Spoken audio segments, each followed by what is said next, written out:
All right, mic check. Morning Masters Podcast. Your host, Main, of course. Got a special guest across from me, man. One of the most specialist of a special of the special of the special of the special. Good carrying on. I got my guy, Kim Makin in the building. How you doing, man? Man, always good to see you, man. Hey, man, good to see you, man. Proud of you, man. I want the world to know. Hey, I appreciate that, man. Appreciate that.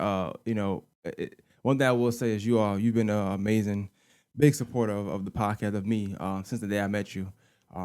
Years ago, I think it was 2016, maybe been 2017, something like that. A little minute ago, though. I was living in Augusta at the time. And so one thing I will say, though, is I think for me, some people look at what I do and how I do my thing when it comes to podcasts and how I approach it, and they always say, well, I like that. And for what I am to them people, like that, you're that for me. Like, So like when I listen to y'all, or whether you go live, or whether it's on SoundCloud here, or whether you send it to me a link, whatever, just the way you like how you paint the picture with the words, your vocabulary is like amazing to me. I wish like I didn't have a book. I just wanted a Kim Makin vocabulary. You got Webster's dictionary. I need Makin's dictionary. Kim Makin's dictionary. Because I be saying the same phrases over and over again, man. In my opinion, you know what I'm saying? I feel like, but you will say some whole nother term, and it's like, oh, okay, that's what that word means. So definitely, I think that you're one of the most that's the intelligent media personnel out here. Definitely. I appreciate it. Been about 2 years, man. How long has it been since I seen you? 2 years? Not since I seen you personally, but on the pod. I'm trying to think about the last. You was in that chair, but I remember I did you and Mr. Wayne pause the same day. I did a podcast with you and I remember Mr. Wayman the same day. I did two in one day. Yep, I remember that. I was in workouts. I didn't know yet at the time. I was working out. I was trying to get myself back into the mix of podcasting because remember COVID happened and we all kind of just was doing spotty podcasts. I was like, I gotta get back into shape. Let me do 2 in 1 day. I know I can do it, and I did it. But we did that one. Jesus Christ, Kamala Harris and Joe Biden and all that stuff. So I gotta go back and watch that, man. That was prophecy. Oh, definitely. Everything you said was true. Yeah. It was trash. Yeah, it was definitely. They trash and they're showing now. So, how you been though? Man, life is good. Grateful. Kids are growing fast. Wife and I getting along. Writing a bunch. Need to pod more. I definitely need to pod more. It's not that, I'm putting the conversations together and I'm having the interviews. As you know, there's a difference between creating content and editing content. Right. So I'm in the editing phase, not just with audio, but also with, interviews and just the written word. And as you know, I do a bunch of writing, man. So Yeah. I'm really in that writing space right now, not only in the just writing commentaries, but working on books as well, working on variations of books, man. So I had a chance. See, right there, the variations. I would have said different types. You see what I'm saying? Like, it's the vocab for me. It's like, damn, variation. Write that down. Go ahead. I'm sorry. But no, man, I shout out my brother, Mike Thomas. Mike's doing a book, or the book is coming out April 13th. It's called Black Financial Culture. And he reached out to me. I'll say, Main's really writing this down, y'all. Oh, yeah, I'm dead ass. Variations. The book comes out April 13th, Black Financial Culture. He came to me a couple of months ago and, hey, Ken, I want you to look over the copy. And, I looked over it, and when it comes to writing books, there's a way that you can compile information and put it down, but you don't want your book to be data. You want a book to be something more intimate. You want it to be something that the reader, can pick up and identify with and appreciate. And so I had a chance to do that with Mike's book and really transform the book. And when you say Black financial culture, really there are 3 components there. Of course, there's the African piece, the Black piece, there's the cultural piece and what that looks like and the ramifications of that. And of course, there's the financial piece. And so just, really expounding on those ideas and putting together a project that I'm really proud of. And obviously, Mike put it together. I'm an editor of sorts, but really excited for that project to hit the streets, man, April 13th. So. If you don't mind, if you can, give me like a small synopsis of what you think that looks like for a majority Black financial culture. Man, that's a really good question. I think a lot of what we talk about in terms of finances is really harsh. We talk about financial literacy, but we talk about financial literacy, or I'll say it this way, like it's kind of insulting to share that type of dialogue with a person who doesn't have any income Mm. or doesn't have who's living from paycheck to paycheck or even less, maybe you know working poverty. So when you say financial literacy to that person, it's, well, you don't know how to manage money. Well, there's no money to manage. Mm. So to me, that's a profound piece of Black financial culture for me personally. What Mike was able to convey was this idea, and I do want to. I think the way that he put it is more important because he's speaking as an economist, and is also speaking as someone who's empathetic. And I think that's something that we have to introduce as a community of people when it comes to money. It's not just you don't know how to spend your money, or you don't know how to save money. It's understanding how those habits came about. It's, well, how did your parents feel about money, or how did your guardian feel about money, and what were some things that they may have said to you, in the early going, earlier in life, that are influencing your financial habits today. And to me, that's just a very important part of that conversation. Now, the book touches on this, I would say maybe a crumb's worth, but reparations is a big conversation for me. I'm glad to see some of those conversations becoming more expansive on the West Coast, specifically California. San Francisco is looking at some proposal where they're talking about 5 million per person. I seen that. I thought it was tripping. I ain't gonna lie. Five I don't believe million. everything that's in fine print nowadays. They I can make up understand. their own memes. They could say this person dating this person. Hmm. I don't look at it. But when I saw it, I said, should I screenshot this or not? I just left it alone. Yeah, That's a real thing. That's a real thing. Yeah, 5 million per $5 million person. per person in San Francisco. Now, I believe reparations has to be a federal project because from state to state to state, you're just not going to have enough money, or that's going to be the rhetoric. If you make it a federal program, then that makes the United States government accountable for the redistribution of those funds. And so you can have a more expansive project. I recommend Dr. Sandy Darity when it comes to reparations and when it comes to those perspectives in terms of that aspect of Black financial culture. But you have to be able to talk about reparations and understand that's not a handout. People say, well, I don't want a handout. Okay, that's well and good. We've gone through this many times, just about the history of Black progress and Black struggle in this country. When you look at not just slavery, but redlining, when you look at land grabs, land that's been taken from people, when you look at just any form of discrimination on the job, and the destiny that's created for Black people, all of those things tie into reparations. We could look at police brutality and how many Black males have been thrown into prison for years, which of course has interfered with their earning potential. But how many Black male leadership, leaders of their households have been taken away Mhm. because of police violence, and all of those things again tie into that bigger picture of reparations. So let me draw back a little bit. 'Cause Sure. I think by now you know you're smart, of course. You know what I'm saying? You're a smart guy. Mhm. As it pertains to just the media, right? Because Mhm. I know it's been a minute since I actually told your story or just kind of mapped out, how you came to where you at now. Mhm. Where would you say you got your break to start being in the media, whether it be writing, whether it be journalism, would you consider yourself a journalist? Man, I try not to limit myself with terms, and the Mm. reason why is just the same as yourself. Is you're doing one thing and then you're doing something else, and it's about keeping your tools sharp. So you go from being a writer to a photographer to a podcaster to a vlogger to an author, all of these different things, and they all of course fall under that umbrella of media.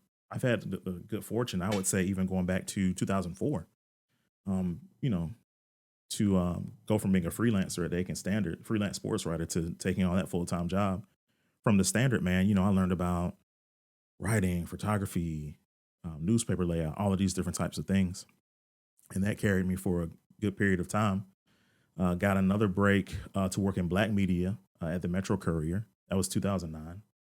Got another break in 2015 to work at WKZK. God rest Garfield Turner. So, man, gave me an opportunity in 2015 to do the radio show there. And that basically turned me into a podcaster. So, I know you showed me a lot of love, man, with More Than the Masters and just our, our brotherhood and partnership. Right. Shout out Garfield Turner in that sense too. And then in 2020, really, as I've gotten to the writing space and into the commentary space, man, it's crazy that how powerful Twitter can be. And Christian Science Monitor sends out a tweet saying, we're looking for columnists, and I wrote a column about Dr. King. And I've been working with them ever since, man. I work with the Monitor and also work with ESPN and Scape a bunch, man. I've been writing a lot more columns for them. And I would just say, like the last 6 months, man, that has really picked up, man. It has really just allowed an opportunity to, to work from home, to live the dream in that way, man, to be around my family more. And that's something that's really important to me. What would you say you're more passionate in? Is it the writing? Is it the podcasting? Is it like what art form are you most passionate in? The reason, because I'm even thinking past writing and podcasting. Expression's the thing for me. And there are times when I understand that writing and podcasting are not enough. Explain that to me. Sure. I'm glad to. So I'm looking at just some of the stuff that's going on in Florida with Ron DeSantis, and they're banning the books, and even in South Carolina, a lot of black superintendents have been fired or have resigned because of political actions of groups such as Moms for Liberty. Basically your white wing type groups, and that are basically intimidating, these individuals and intimidating these institutions. And so I understand it's one thing for me to either write or podcast about that intimidation or that injustice, but it doesn't stop the realities of what's going on. And while I'm sitting up here basically commentating, these systems are breaking down. And, I have young kids. My kids are in private school now, but if we choose to transition them to public schools, what are public schools going to look like in the next year, in the next 5 years, in the next 10 years? And so you have to understand that as much as journalism historically for black people hasn't just been about reporting, it's also been about advocacy. When you look at Frederick Douglass, when you look at Ida Wells, these were individuals who not just wrote about anti-lynching, not just wrote about, self-defense. Like they were active in those efforts. And I think that there's a gap there now between people who commentate versus people who are, for lack of a better term, getting out of the mud, when it comes to activism. And I do want to be clear, like people say, well, where Black Lives Matter, like where are these groups as all this stuff are going on? These groups are around. I'll go so far as to say, when people make those kind of assessments, I think it says more about the individual than it says about those groups, because those groups are active. Just because you don't see those groups on your 6 o'clock news, or you don't see those groups where you get your media. Yeah, they ain't going IG Live. Right. But they making reels. Correct. But they're still out here and they're still relevant. Black Lives Matter summer 2020 was so important because that was a message that reached the national stage and, had significant ramifications. I think the mistake that we made as a community of people was going from that type of energy to electing a segregationist and the vice prosecutor in charge is where you had that issue. Biden and Harris, to be clear. Yeah. I guess I'm gonna ask you. I don't want to spend too much time on politics because I don't care about that. Man, it's all anything you want to ask me about. It's cool. If you had to grade them on the job they've been doing since they've been in office, what grade are you giving the whole Biden Kamala Harris combo? Oh, F-. Why you said it so confident? What do you mean? How'd you know that like that quick? No. Because here's they didn't get F-. Like there are things that we can there are things we can talk about in terms of ideology and just where I've been in my experience. But no, so people ask me about my politics, and my response is always my politics are black, not just because I'm a black man. It's more dynamic than that. It's understanding just the misrepresentation, just the way black folks have been mistreated in this country, and understanding that how that has a lot of that is a function of policy. And so when you talk about Biden and Harris, you have to understand, okay, a lot of what they're doing is pro police. So what's the relationship between police and black folks? It's not good. It's worse than that. And I don't think people understand like just how and why the police are so dangerous as it relates to black folks. It's not just the police brutality. It's about how taxpayers' resources, how taxpayer funds are redistributed to policing, which is to say that those resources are not distributed to transportation, to to city efforts that will help communities of people. You look at places like Jackson, Mississippi, and you look at basically apartheid states where you may have a mostly black population, but the people who are ultimately making the financial decisions, the political decisions are white. And so there's let me get back to Biden Harris.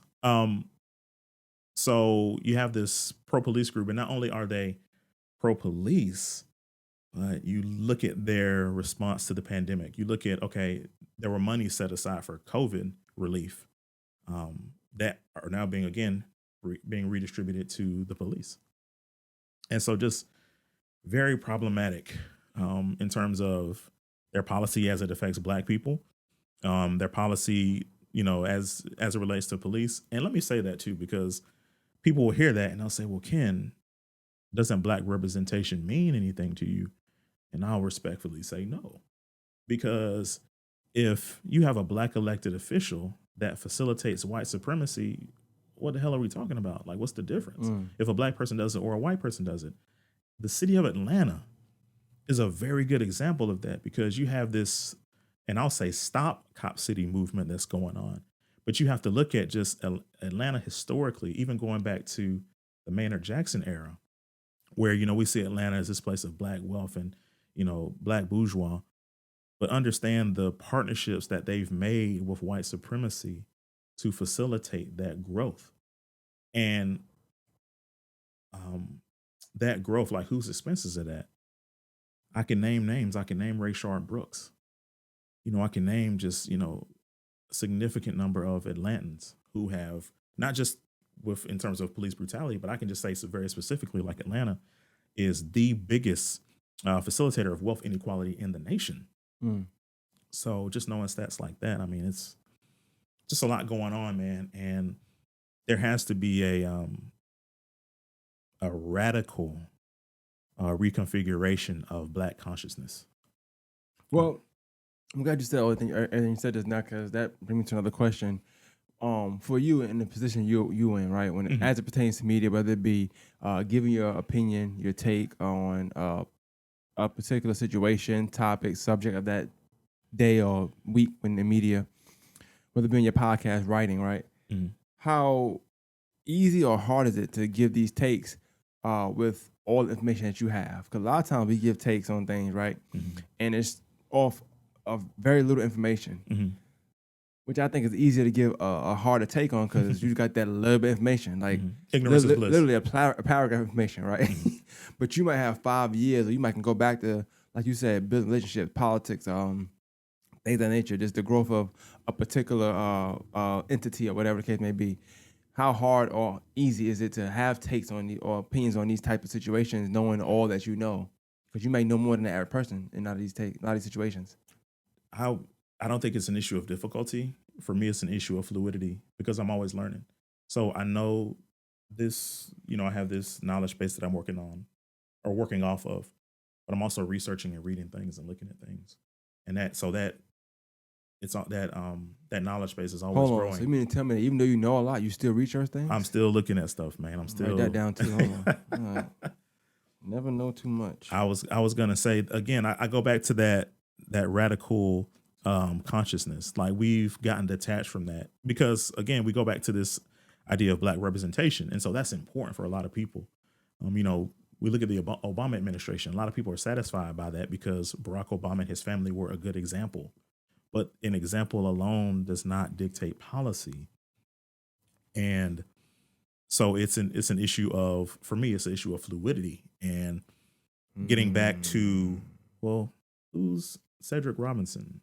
Who's, for sports heads, Paul Robeson is something like a mandatory Just do a wiki lookup and look at what that gentleman went through.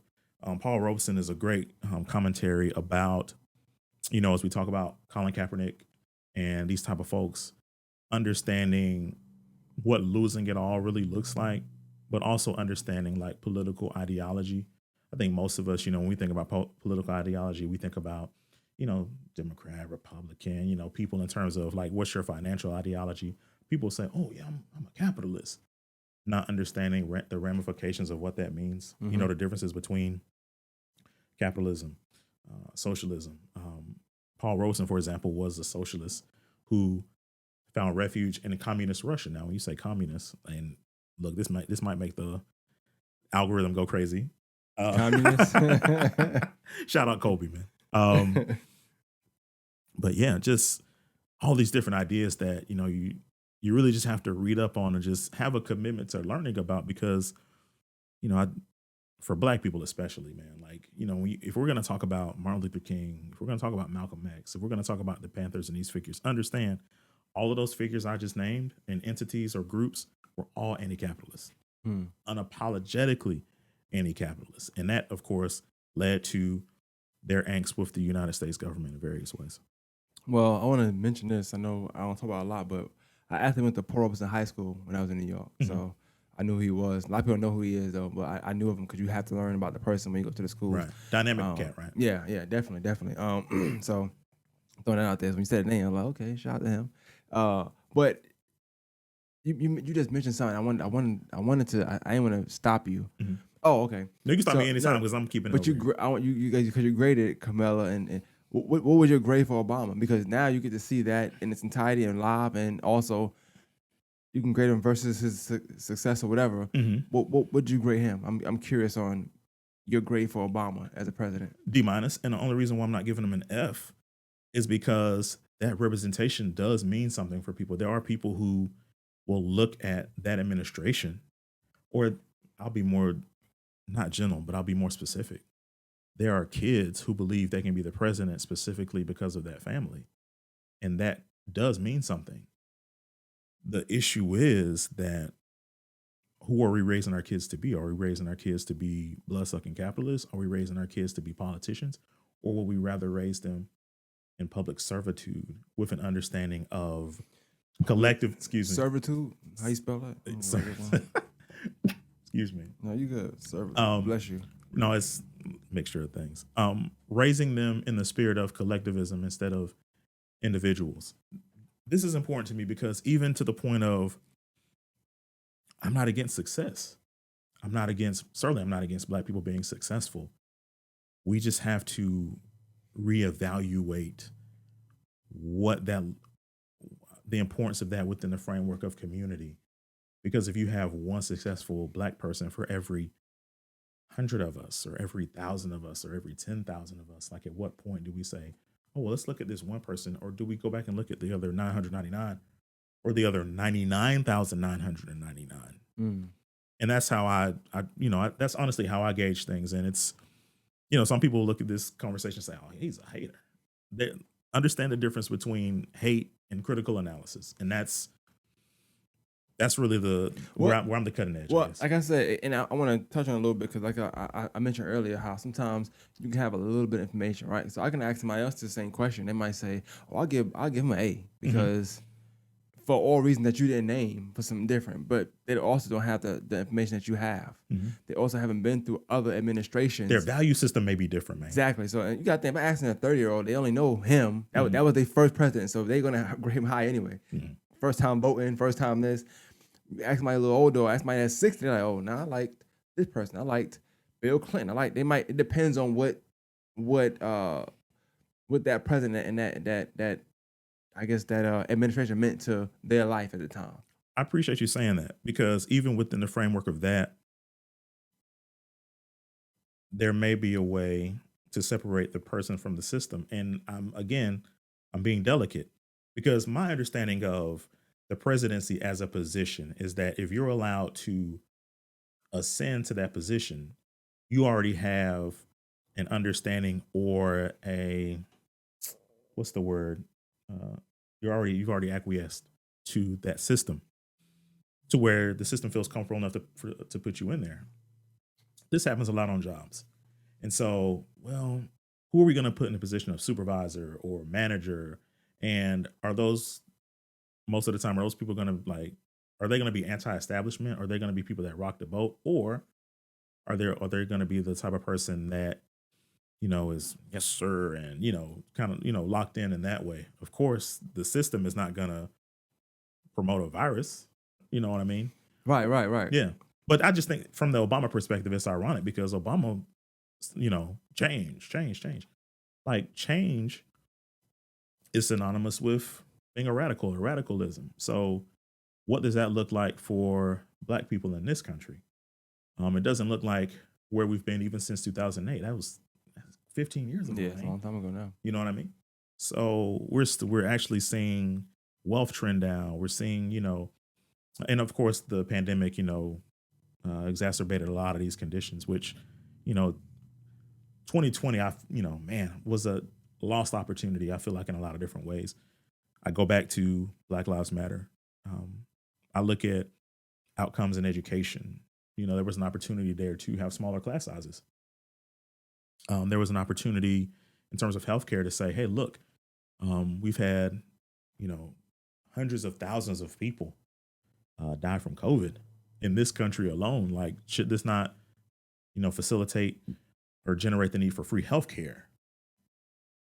Just all of these different things that we could have chosen the people, but we instead chose corporations, which is the status quo, is business as usual in this country anyway. Well, I mean, all over the world, but specifically here. Okay, so Obama's a D. D. You said D, not D minus. minus. D minus. I said D minus. D minus. Okay. And the only reason he didn't get an F. Anybody ever got a B for you, like that you know of? So any high gradings? No, I mean, see. So my thing is this: is that when you go to, let's start from the top. Washington owned slaves. Oh, if you own slaves, if you facilitated slavery, if you passed any Black policy for me, because my politics are Black, you are not going to get a good grade for me. So that pretty much so Ken, are you anti-American?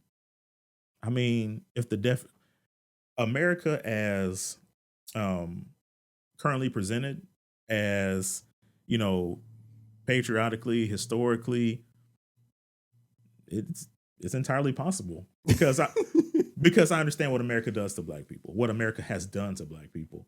And American exceptionalism is not enough for me. It's not enough to satisfy me. Right, ain't nothing wrong with that, man. I'm not, and I like to pick your brain in the political sense, just because, like I said, I don't necessarily read up on all of that stuff. Like I'm newer to that particular realm, so to me, Obama was the first. So I looked at the presidency differently. I looked at it. Oh, he can sing Al Green. Like, oh, I like that was smooth. You know what I'm saying? Right. Oh, he's married. He got a wife. He didn't get no scandal. Like, we grading it on something that probably ain't got nothing to do with you really being the president of America. It's just things that I like about you. As opposed to what you're saying. You're like, well, this. I'm gonna say that for later. No, I'm at. What have you read up or watched any of this guy? I've been watching for like 3 days. He's funny. I don't know why he's funny. He don't mean to be funny. He's just funny. Eric Mays. No, I'm not familiar. Okay, so he's a guy in Flint, Michigan. Okay. I guess he's like a councilman or something like that. And they had these council meetings. Oh, okay. He be going crazy on him, right? Okay, dope. In Flint, need that energy in Flint. Yeah. And he say a lot of wild things. Like, you out of order. He just screaming, going crazy. And I'm like, yeah, what isn't the water in Michigan, in Flint, And I started thinking, like, oh, they messed up water. Then I thought Obama, and he drunk the water that one time. Right. That was Obama. So to me, I never knew that, because like at the time, like, oh, Flint got bad water. I'm not in Flint. I'm not. It's not a priority to me to think about that. I remember watching a documentary and seeing that. I said, okay, I see why they don't like Obama now. I can kind of see why. That was, because almost like you said, like, you don't pick a radical or a person who's gonna buck the system to do a higher job, right? I feel like he had a chance then to kind of save them from whatever they was going through. True. He didn't do it, and that's a majority Black place. Yeah. So when you think about it, it's like, do you really care about Black people or not? Like, that was a That's chance right there. You know? man, you knocking on the Hey, I just, it's in my, and I didn't notice until like later after. What was I watching? I was watching some documentary. I love documentaries. Michael Moore probably. Yeah, I was. That's what it Yeah. was. It was. It was him. It was him. Mhm. Yeah. Damn. I love Michael Moore though. I like his documentary. I don't know him as a person, but and it made me think like, damn, that's wrong. Imagine that the president has a chance to do like a state of emergency for you or something, whatever they were calling it, to come in and fix this problem. Right. And instead, he drinks a cup of water as if nothing happened. I would even go so far as to say, like, so we talk about like words versus actions. Now, words mean more if you're in a certain position. So you could use your pulpit or bully pulpit to facilitate change. Didn't even do that. You know what I mean? And I understand that, words have meaning, and, for Obama to have said certain words at that particular time, would have meant something. But that, again, it's about using everything at your disposal to affecting the change. But to help drinking people. some water is wild. Oh, though. that's no. I That's, feel like it's like you saying y'all be all right. no. It's deceptive. It's it's what he did was intentional. Was intentionally deceptive. Let's be clear about that. Yeah, It's unnerving, sure. and I don't think that's talked about enough for Mhm. me, because we talk about so much other things. Oh, we like Michelle, or Mhm. his two daughters are beautiful, or he's Asian fine. You know what I'm saying? Mhm. Or he got this move, he can sing this, and the shoe getting thrown. All that's he maneuvered really quickly, or whatever. Yeah. He's black, or whatever he is, right? And we talk about that a lot, but not about that one thing. I need that to be more. No, I understand. I just the politics of likability is something that I think most people, because there's not an appreciation or necessarily an understanding of politics in that way. So we basically we associate our politics, whether how a person looks or how a person speaks. Like, we don't really look at policy as an indicator of whom we should or should not elect. And that's what has to change for, I would say, for the American people, because Americans regularly vote against their own self-interest, whether it be about healthcare, whether it be about education, whether it be, whether it be about, a variation of things, variation again. Well, I know, right? Put part 2 on there. I'm using the same words again. Hey, nah, it's still a big word to me. So you didn't say different yet in this pod, so. But nah, like I said, I don't think about it often, but I think about, I wonder if how many presidents, how many people in that position of power have done something like that. That to naked eye, it's naked eye to me. I lived in one place, so if it didn't affect me, so we talk about Obama, right? And before I seen that, I would have always said A+ or this, that, and third. Let me tell you why. For me, when I was 19, I got to own a business. I owned a Gary's Hamburger, I told you before, in Graniteville, South Carolina. He passed Obamacare. Big deal. That helped a lot of families, right? But also helped me, because it made a lot of people who didn't want to offer healthcare off some of their businesses. So the guy Gary, shout out to him. I don't know him personally, but he had just over the threshold of the amount of employees that you have to have in order to have to provide insurance. He sold it for dirt cheap to us, and that's how I got to be a business owner at 19. So to me, I'm like, oh, thank you, Obama. Like in my mind, that's my mindset. Yeah. But I didn't know, meanwhile, somebody in Flint couldn't drink their water. Right. I didn't know that. I didn't know that all the things that, and it's a lot of stuff, information they be privy to, they don't act on. So I want to get into that a little bit. You're talking about action words and stuff like that. So I know we was all over the place a little bit, but journalism. Would you consider that an action word? Because you said that journalism for some black people also means advocacy. Yeah. Right. Write that word down, by the way. What does that mean? You said advocacy? Yeah, I don't know. Just basically speaking on someone's behalf, just standing up for a I'm cause. trying to learn something as I go on. No, for sure. Without paying no tuition. You feel me? Makin's dictionary. Hey, for sure, man, for sure. I need a segment of you. I'm gonna just throw a bunch of words at you at one point. I might do that, I don't know, and just get you to define it for me, so I can have word of the day by Makin and just go from there. Hey, say less, man. I'm here to help. I love it, man. I love making a difference day by day. That's it. Vocabulary. But no, but to your point, you were saying so advocacy is the phrase that pays. It is the magic word in terms of, so for me to just write a story, it may inform a group of people, but does it inspire a group of people per se? And that is really left up to the interpretation. Whereas me, just for an example, um, Richmond County Board of Education, school board. Talk about it. Sure. So, all of these different, book banning efforts we're seeing in Florida. We're seeing some things in Texas where, school boards are being, subverted and taken over. Like, do people not understand? Like, okay, so it's happening in Florida, it's happening in Texas. Like, there's a certain way that the Southeast region of the United States works, where we will probably see these initiatives, being tried and possibly put forth in the Carolinas, in Georgia, in Alabama, in Mississippi. So, are we going to take proactive steps now? And I'm not talking about specifically the school board. I'm talking about conscientious groups who are organizing in the here and now, and I won't even say so much in anticipation of what a white wing group might do. I'm saying white wing, not right wing. I'm doing that on purpose. I want people to understand what I mean by that. It's double entendre for sure. Got bars,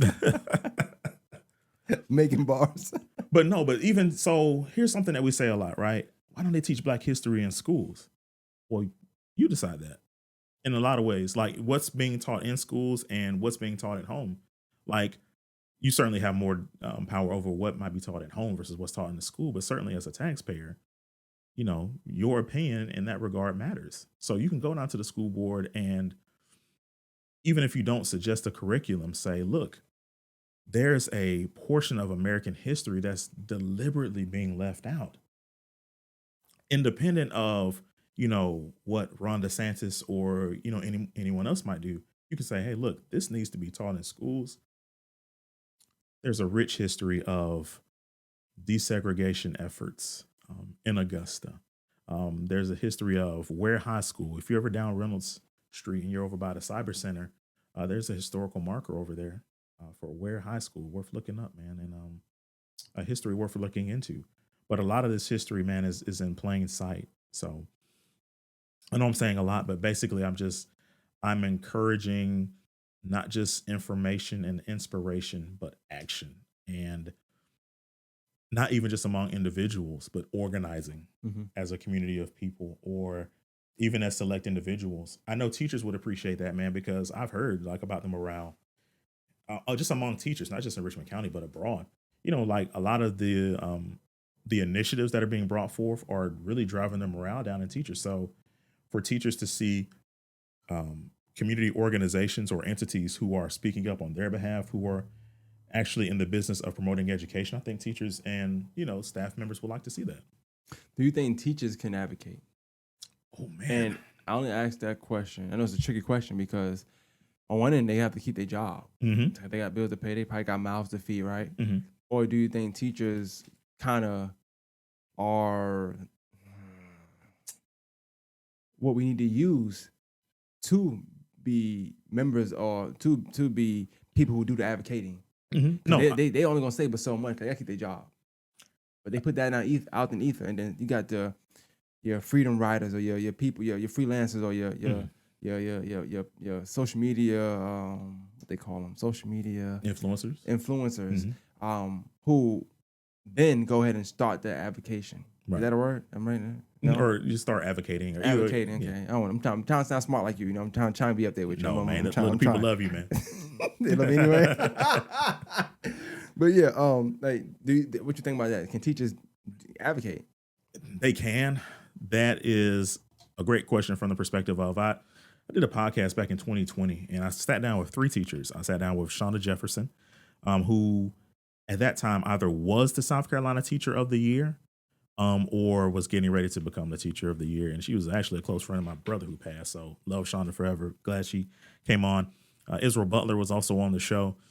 Israel Butler now is working at USC Aiken. He worked at Josie for a while. He was in this space of he was basically teaching at different schools there in Richmond County, and ended up getting into the esports space and is doing that over at USC Aiken. Good friend of mine, you may know him on social media, is Earl Grey Summers. Yeah, I like Earl. Yeah, shout out to Earl. Come on podcast. We got to set that man, up. We got to get him on the podcast. We got to set him up. But he's over at Hepzibah, and but I like him. I just had those 3 unique viewpoints And this was actually around the topic of COVID and should the kids go back in schools and I remember that one. Remember that. Remember yeah, that. really enjoyed that conversation because Israel was basically had more of a radical approach in terms of, hey, I think they should come back. And I'm like, in the middle of COVID, he was saying, but just, with smaller class sizes, which was very introspective and really would have, from where I'm sitting, would have changed the landscape of education if you would have radically changed class sizes and curriculums. Mm-hmm. That's a form of advocacy. At the time, man, if you remember the summer before the summer, so when the kids first came home and well, you got to learn from school, and parents was catching hell, didn't know what to do. Like to Mm-hmm. me, like the negotiating power of teachers was never higher than that particular summer. So before we come back to this classroom, because we know these parents don't know what it takes to educate their kids, this is what you're going to do for us. You're going to make the class sizes smaller.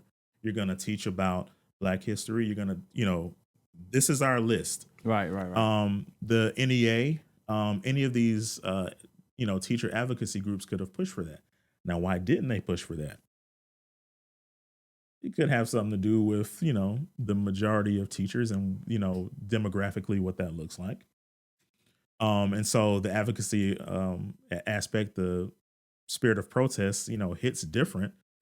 I've seen white women in places like West Virginia successfully advocate on their behalf, on for teachers' rights. But what do those rights look like when it's about? Because again, we're not just talking about the advocacy, excuse me, the rights or opportunities for teachers. Now we're talking about something more expansive. We're talking about facilitating success for students. That's another apartheid state, because if you look at the relatively small amount of Black teachers, just statistically, versus the amount of, or excuse me, the just demographically, like the percentages of students who attend public schools, like you're talking about the difference between like maybe 10-15% of teachers versus like 45 to 50% of the Mm-hmm. students. So there's this dramatic gap, which of course facilitates in some ways a school to prison pipeline, because you have, predominantly white teachers who are, instead of working with and loving on kids, they're just sending them to the principal's office or sending them to, in school suspension and all these different type of things. That's basically like sending them to jail without sending them to jail. Right. Right. Right. So Talk about that real quick, because that's a good term. Not a good term, but that's a interesting term. I was right. You said school to prison pipeline. sure. No, it's the man. Shout out Liz Owens with WRDW. Liz Owens did a story, and Liz Owens is a white woman, about it, and I let that be known. Who did a story about like basically some of the kids who were like going missing, because if you'll remember, the kids that left school that may have left school in the summer of 2020, those kids never came back, and the reason why they never came back was, you know, I mean, COVID turned the world upside down. So, you had kids that were dealing with homelessness, dealing with poverty. And what happened in Richmond County was that some of those kids got wiped off the rolls. Liz did a great story on that. And actually, she specifically sat down with a parent, Black woman. I think she had like 3 or 4 kids. One of the kids, I think, was special needs. And that woman, man, she was on camera and like she said, my kids have to be in school. Now I'm diverting a bit from the school to prison pipeline commentary, but I think people will understand, where I'm going with this. There are kids who like school is a haven for them, not just in terms of giving them something to do or educating them. It's actually where they are able to eat, where they're able to get like essential, like everyday things like that they otherwise would not get. Got you. You know what I mean? So now I'll come back into the school to prison pipeline piece. School to prison pipeline is basically, okay, so we got these kids in school, we're kicking them out for whatever reason. It may be a troublemaker or whatever, and so now they're out of school. If you're out of school, you got idle minds, they can get into anything.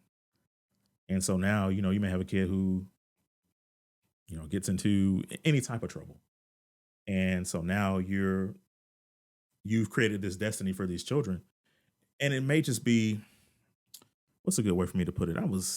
My mind is racing on this particular topic because it all goes back to policing or over policing. And like more than anything else, man, kids need love. Like, don't police your kids. Like, love on your kids, man. I Mm-hmm. mean, I'm just saying that just from the perspective of being a good parent, man. Like, I get the best results from my kids when I love on them, not when I tell them you got to stand in this spot here right now. You know what I mean? It's kids are like water, man. You know, like water coming out of a faucet. If I put my thumb to try to stop that water in that faucet, I'm gonna have a mess on my hands. Mm-hmm. But if I direct the water this way or that way, then it's there's more of a I don't want to say control, but there's just a fluidity and I a was flow gonna say that there. word. Damn, you Yeah. got beat me too. I was gonna say fluidity, man. Ah, Write that down gotta too. be quicker to that, Nah, man. I got to, man. But so I know we went off a little bit, but the action words. I mentioned that because you're on social media now, and I think a lot of words get thrown around, Mm-hmm. right? And I was talking to someone. Shout out to Destiny. I was talking to somebody who got their own clothing brand. They actually make the more than she made your shirt, yeah. Mm-hmm. So I wanted her to and she got some things that works now where it's like we got some words that get thrown around on social media a lot, but I feel like they're action words. Mm-hmm. So I'm making sure people know that. So I don't know how it's gonna look, whether it's gonna be equal, but one word I know is accountability. Okay.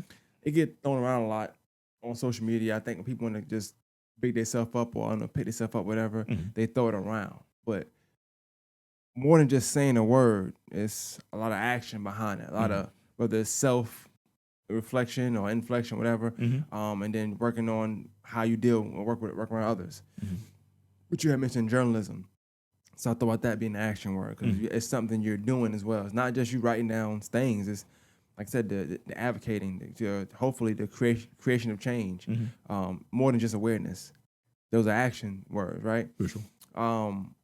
What are some words, if you have them right now, just fine, in your opinion, that you think we use a lot, but I don't know if people actually know the action words? Oh man, there's a phrase, and I want people to understand like this is two content creators having a conversation. Like we didn't we didn't pregame. Like we just talking. Yeah, this is us. Mental health is a huge one for me, man. Mm. People talk a lot about mental health without understanding.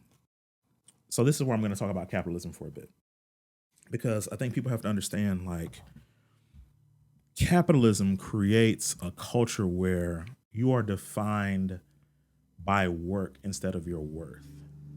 And the ramifications of that are tremendous, especially for men.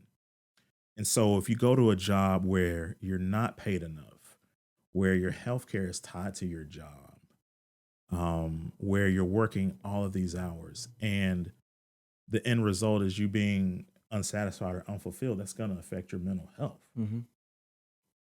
And it really troubles me because everybody will talk about we'll talk about the grind, and we use all of these again just terms, a word salad that means nothing, but you can see it in people's faces, man. You can see it in people's faces when you go to the store. You can see people's faces when just wherever they are. And so we get to these places, and my wife and I had a conversation about this, I would say pretty recently. Like, why is everybody so mad all the time? And I think a lot of that ties into it, man, is that, people are just like faking the funk on a lot of different levels, man. Like, I'm going to pretend like I'm happy with my job. I'm going to pretend like I'm happy in this relationship. I'm going to pretend like, I'm happy with my life. And all of that ties into mental health. But, we have these conversations, in churches, on social media. And I think we use mental health as a form of control. We use mental health as a way of kicking people in the seat of their pants and telling them, now get back to work. And that's not what mental health should be. Mental health should be about the wholeness and the fullness of a person. It should be about being defined by more than where you work. Like we associate work with like, this is how I make a living. But you don't make a living just by how much money you bring in. Like living and fulfillment is about, things that you do that make you happy. Like, and this is where like, terms like livable wage come in. It was, you were talking about owning the Garys and healthcare and all these different types of things. First of all, healthcare shouldn't be tied into whether you have a job. Like, let's be clear about that. Like, if you lose your job, you should not have to worry about, oh my God, I'm going to lose insurance for myself and my family. Like that But shouldn't. that also ties back into mental health because Again, subconsciously you're thinking about, I can't lose this job because I can't lose my health insurance. I got kids, I got a wife, I got this, I Mhm. got that. But I want people to understand, like, you don't have to be helpless. Like, this is where labor rights and unions come in. But all those things have to happen through a collective. That's the dangerous aspect of individualism, because I'm successful, right? I'm me. I'm doing great. I don't know I don't know what y'all doing, but me, I'm good. We have to stop thinking like that, because eventually what's going to happen is that, and to me, I feel like it's a passive aggressive way of people, navigating their way through the world. Like, if it's because if it ever comes to a point where it's you versus the corporation, like, you're gonna lose. I don't care how Yeah, for I don't care real. how well you're doing. Like, unless you're Yeah. like LeBron James, even we see LeBron James kind of walk back on certain issues. I'm not attacking LeBron. I understand it, but it's just the individual versus the collective, and that's where I know people have to. And this is regardless of race. This is I understand the ramifications of race versus wealth class, but working class people have to organize in a profound way to push back against some of the power that corporations have, man. It's I mean, we're in a very bad place. Oh, I was gonna ask you that. You just mentioned the word, but like, so how does you hear this term a lot? 'Cause you mentioned LeBron and just I think my people in them kind of seats and them kind of hierarchies, whatever. Mhm, How does one try to? I don't know if the word is keep it real. I don't know what's the term for it, right? mhm. But you get what I'm saying when people want to they Push their want weight, move their weight around, kind of socially. yeah they don't want to look like they are being controlled Mm, and they hold a high seat on whatever they're doing. mhm, So you mentioned LeBron a minute ago, but him with the Kyrie thing, right? okay. Did he say the right things? Is that something he meant to say? For a while, he been Mm, saying he has this slip up every now and then. The whole, he was a championship. Y'all poor, leave me alone. That was weird, but emotional. I get it. It's, yeah. it's emotions. Uh, but he been doing good for so long. But like how does one in those positions, or not even though even me and you our position, like how do we, I guess, stay true to um what we push, what agendas we pushing, Mhm. and if our opinions don't align with the agenda we pushing, what does that mean for us then? No, so conviction is the word, and with conviction comes conscience, and understand that there are fundamental tenets that we're not going to move away from. I think you and I, like, fatherhood is so important to us. Fatherhood, I think, is your this is capitalist not thinking, but it's your brand.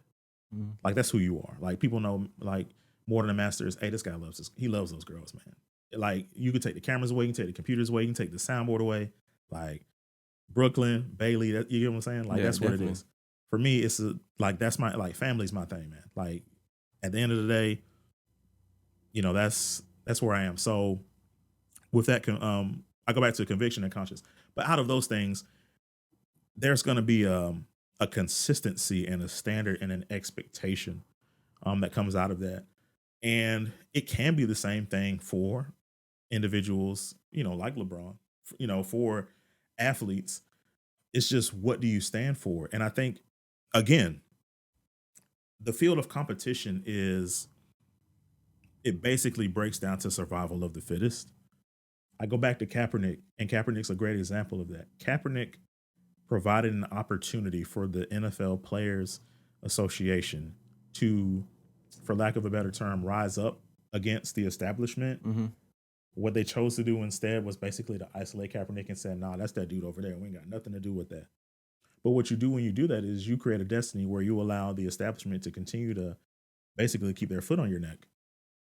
And so now Kaepernick has, however you feel about Kaepernick, he's transitioned and is doing things now in maybe not so much of he's he's transitioned to a place now where he's affecting the type of change that he did the protest, and he's continuing in that space. And it's put him in a, man, I just wrote a column about this, as a matter of fact, man. I'll have to post it on Facebook, or I may post it in the comments of this conversation. But in the conversation with your Kurt Floods, with your Paul Robesons, with your John Carlos and Tommy Smiths, these folks, because of a decision that he made, out of conviction, out of conscience. And it's not so much about how much money he made off those decisions. It's about being satisfied with who you are as a person. I always ask this about like athletes, like how much money is enough money? Mm.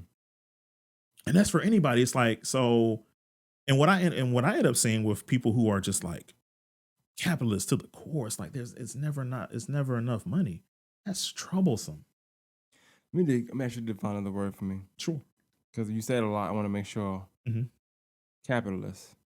What is your not just a definition? What is Ken's definition of capitalist? Oh man, I'm glad you asked me. This is good. This is gonna be fun.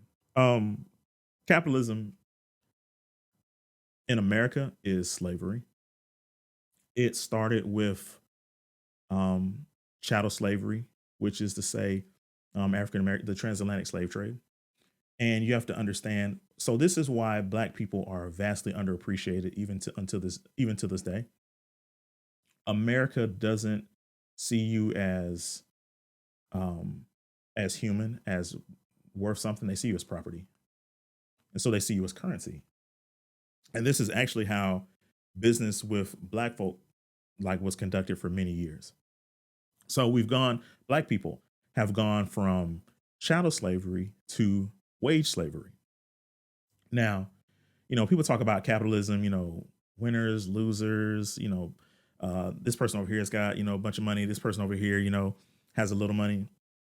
But basically what it comes down to, and this is Ken's definition, is you have a very small amount of people controlling everything at the majority's expense. And in terms of like I said, Black people in this country, like capitalism is not your friend. It's never been your friend. Capitalism made you a slave. It first made you a chattel slave, and now it's turned you into a wage slave. Why do you hate your job? Because, man, I'm working 40, 50, 60 hours a week, and it's not enough freaking money, man. And that's bothering me. That's bothering my mental health. It's affecting my relationship with my family. It's affecting my relationship, with my kids, with my significant other. Like the only time I can really see my family is like July 4th and Thanksgiving and Christmas. Can't even see him on Juneteenth. Yeah, well, barely. It depends on where you work. Like if you work in like, in manufacturing, like, man, they don't care about no Juneteenth. They don't even care about King Day. So, man, we got to get this product out, man. So Streets need a body. Let me. I want to ask you. You mentioned earlier too, and I wrote this down so I don't forget. Mhm. After I want to give you a kudos for that because the first time I met you, you told me that, and I don't know if it was something I necessarily did in the interview, but I know I interviewed differently back then than I do now, and a main part is from you and also from seeing interviews that I just didn't like. Not that I did, but that people did. And one thing I don't try to do is, and even in this setting, like I always think the guest to me when I have a guest on, Mhm. my sole purpose is that we create a picture or we create art through our conversation or whatever. But my goal is to let them get their things off. Mhm. I can't stand when I'm watching something, I'm watching for the guest, but for some reason the host just thinks it's about them. That really bothers me. Mhm. Like even locally, I'll call my like, why you talk so much? Why you didn't let the person talk? I don't like that. Mhm. But you taught me something. You was like, if you ever get to where you want to say something, I guess it's like the journalist part of you. You were like, just keep a pen and paper, write it down. And I said, well, what do you know? That worked. You know what I'm saying? So a lot of time I'm writing stuff down, people talking, so I don't forget. Mhm. So to bring it back full circle, as you was talking, I wrote Fred Hammond down. Mhm.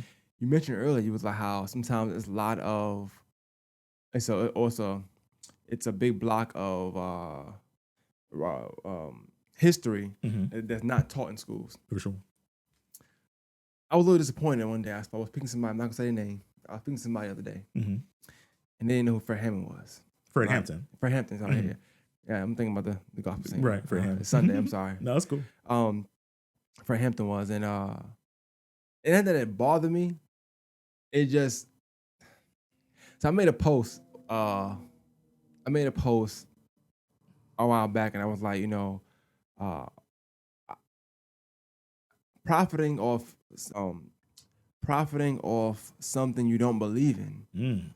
is too American for me. right? which was a bar. Go ahead. I like that. Yeah, you know me, I'm my whole bag a little bit, but that's too American for me. Mhm. And I think the person ended up like it was trying to either do a brand for like Black History and make. I'm like, I don't know if you don't know who Fred Hampton is. That's kind of weird. You do that because you don't know. Like, Mhm. and they had a Fred Hampton shirt. I'm like, well, no, you didn't know this person. Like, don't do that. Don't profit off of me. You're another person, right? Mhm. But aside from that, the main question I want to ask is, you take Martin Luther King, Mhm. Malcolm X, Martin Luther King, and then add Fred Hampton in there. Mhm. Why do you think schools talk about Martin Luther King more Mm.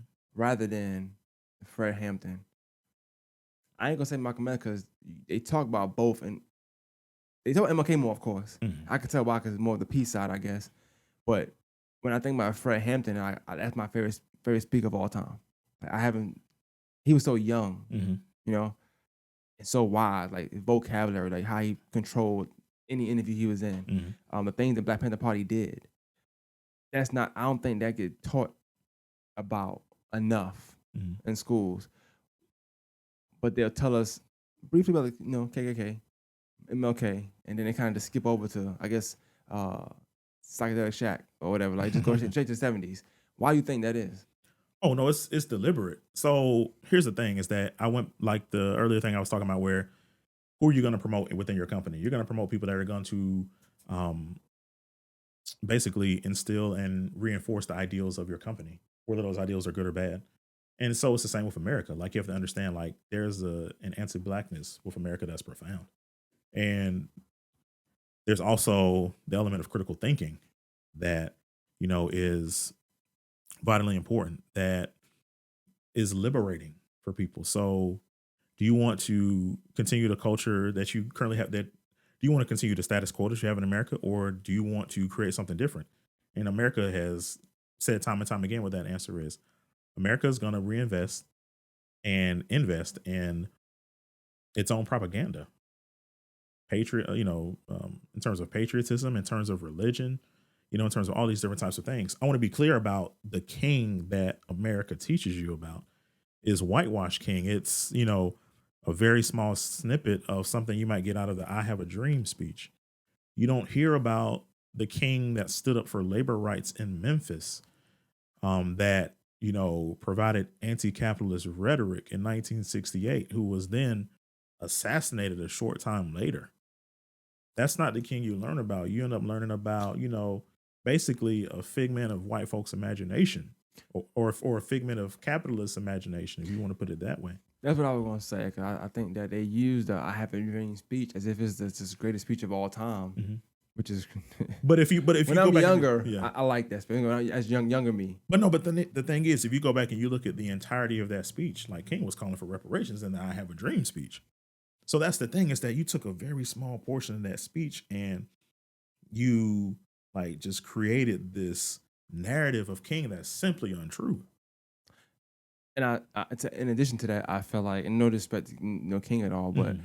as I'll sit some time and I'll watch a lot of Hampton speeches and him Mhm. talking, he just spoke better. I don't know. I don't know. I like the way he speak, man. He just spoke better, man. To me, it's like, okay, so, and not to get, when you look at King and you look at, obviously he was a pastor.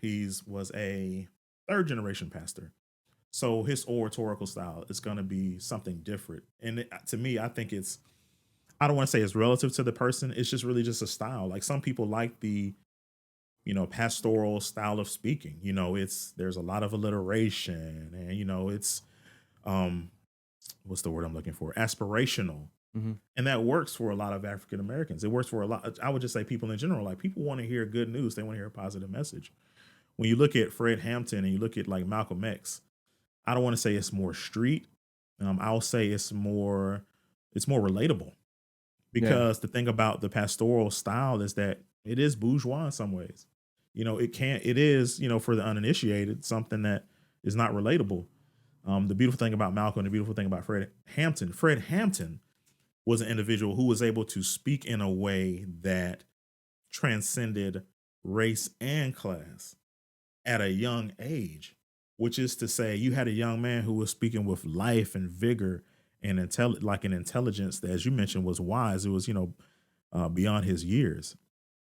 And so that's, like you're saying, you're like, man, I just like the way the brother talks. And he's also talking with power too. You know what I mean? Like and it's just like he's just bam, bam, bam, like hitting points. I feel the same way about Malcolm. Like you see Malcolm in these conversations. And of course, when we talk about media, like today's media, I can't see them having a cat like Malcolm X on. Um, like the media, like the media of that day, they would have him on, and man, he would just be snapping on these cats, man. You taking a knife out of my back, that's not progress, man. You gotta, fix the wound. I'm paraphrasing. Pulling a knife out 3 inches, that's not progress. Pulling a knife out 6 inches out my back, that's not progress. Like just things that you can Yeah. clearly, like, oh man, like he's spitting right now. I like Malcolm X too. I definitely do. The only thing with the Hamptons, just it was the age. I think that is, you look at most people that age, Mhm. they can't talk that way. And it didn't seem as if somebody was like giving it to him to give to us. Right. It almost seemed like as if like this is him. Right. It's Like, fluid. Yeah. yeah, and I was like, and even with rap, like I don't like rappers. Depending on kind of rap you rap about, I don't like rappers that talk about stuff that they don't really have. They're not fluid in. Let's say that, So I guess it's the same with me speaking. If speaking come, I like for it to be relatable.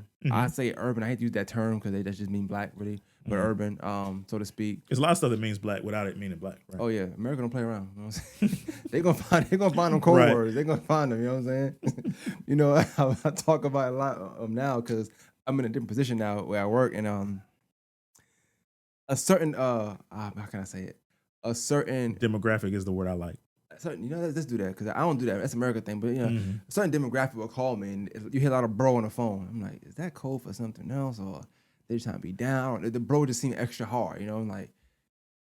Just call me Jermaine, man. We're gonna go with Jermaine. All right, I'm not your bro, but it's just funny hearing it sometimes because I wasn't bro years ago, but now I am. But you made a post, and I left my phone in the other room, so Mhm. hopefully it's not ringing. But that was initially what started the pod. I wanted to bring that up, and I want to kind of bring that to talk about it for a little while. Mhm. I'm gonna read your post, and we'll go from there. It says, sometimes explaining things to folks is absolutely fruitless Hmm. because they lack the empathy to appreciate anything other than the fruit of your labor.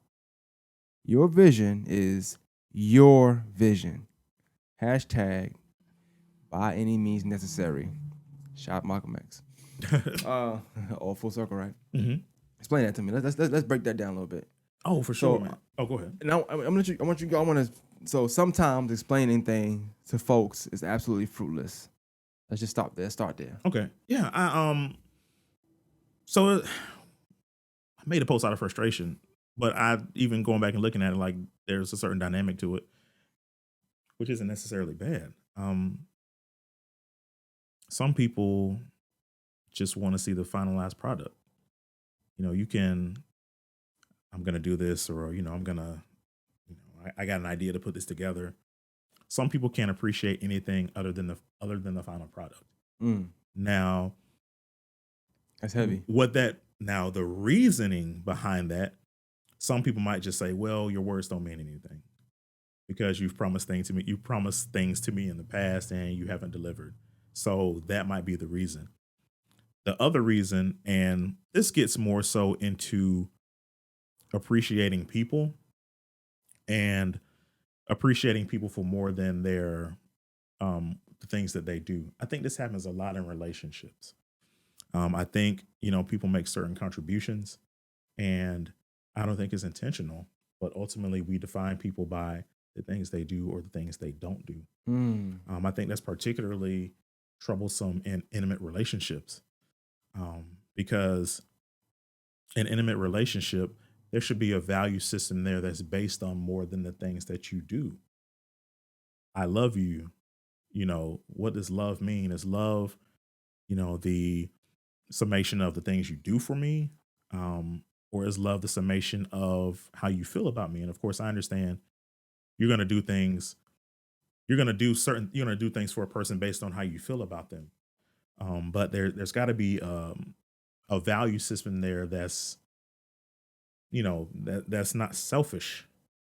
That's not capitalistic in that way. That's not, seeking to gain advantage.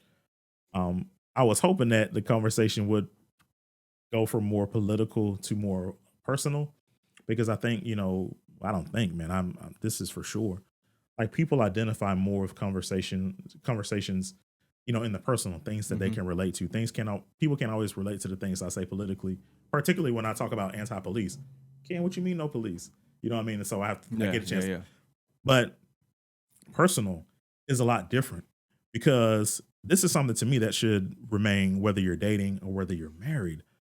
Like there's got to be communication, there's got to be understanding. Like the thing that gets me with dating is when people don't communicate like their interests or communicate interests and intentions. Because if you're dating and you're not trying to be in a relationship, that doesn't mean you can't go out and enjoy a good time with a person. You just have to make your intent known Mm. so that there's no confusion. And intimate relationships leading to marriage goes the same way. It's that okay, with the understanding that people will, people are going to change over time, but like things like monogamy, like if you're in a monogamous relationship, like understand if there's a change in there where you're like, you know what, I don't feel like being in a monogamous relationship anymore. Like you got to make that known to your significant other or the person that you're with because that's a lifestyle change. And that change, well, let me say it this way. You may have and this is where, this is a place where things get really interesting because again, you go to this selfish place that lacks I'm gonna try to give a good example of this. Um I was having a dialogue with somebody and they were talking about, you know, they were saying what like some of the person that said where they were like, well, I don't care, if my significant other is cheating on me, like we've built this life together and, I'm not going to separate from them if they're cheating on me because of this life that we've built. And it's like, I mean, your life is kind of built on a lie. Not to be rude, Yeah, but yeah. I mean, just like, how can you say that? You know what I mean? Like that troubled me so much because I'm a person, like I said, I believe in the institution of marriage. Even beyond the institution of marriage, like I believe in mutual respect between persons. That's one of the things that when I see, relationship statuses and dialogues and commentaries, and again, I know some people just capping, A lot, but a lot, a lot, a lot, a lot of people. I think that's just the mutual respect piece of it is really lost, and it's easy. Again, social media just like really reinforces like the intent of our heart, and some of our heart, man, it's just a lot of hurt. And so, you find us social media, a lot of it is just confirmation bias. So it's like, man, I'm really hurt. Um, you've brought this up, like, guys who always complain about women. Like, we associate that hurt with a woman's been hurt in a relationship, like not understanding that, again, we talk about mental health and like men have been hurt in relationships in various ways as well. But we don't really go into detail in those conversations because we don't want to look like a simp. Yeah, true. So, but there's space to have those conversations, man. And to have it in a constructive way because we've just gotten to this place and I'll just talk about black men and black women because statistically like marriages, relationships, we're going to end up together, like more like people can talk about interracial dating and your preference is your preference, but 4 times out of 5 it's going to be a black man and a black woman. But the way that we engage with each other has become so toxic, man, and there has to be a restructuring of that relationship. There's got to be an appreciation in that relationship, not just for um, intimate and social relationships, but just for community building in general, man. Yeah, yeah. I'm with you on that. It says because they lack the empathy to appreciate anything other than the fruit of your labor. Yeah. So you have some people that, if you're not bringing in that money or if you're not providing me a service, like what do I need you for? So, the empathy is basically is synonymous in that case with appreciation and and not just appreciation, but concern. So if you're not providing this service for me, then I'm not concerned about you. That's problematic, very much so. Yeah, yeah, That's yeah. more concise than the other, than I was really just, just let the stream of consciousness really go in that one. But the empathy piece is to me much easy, easily defined. How much? I mean, and you talk about politics, you talk about relationship, you talk about just living life, being a good person overall, rather. Mhm. Um,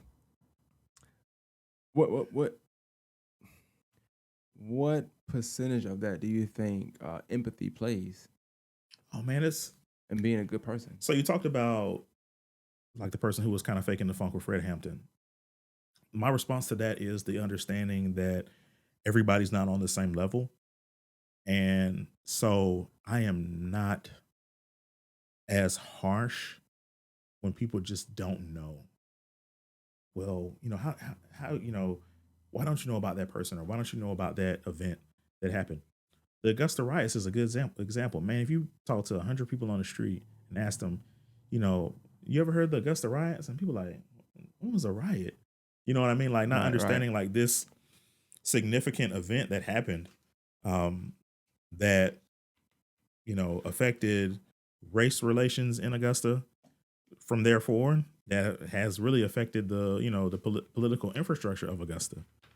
So when we talk about empathy, man, it really just it breaks down, it manifests itself obviously in concern, but really just being patient with people, man. Again, like people say, I see social media posts like this a lot.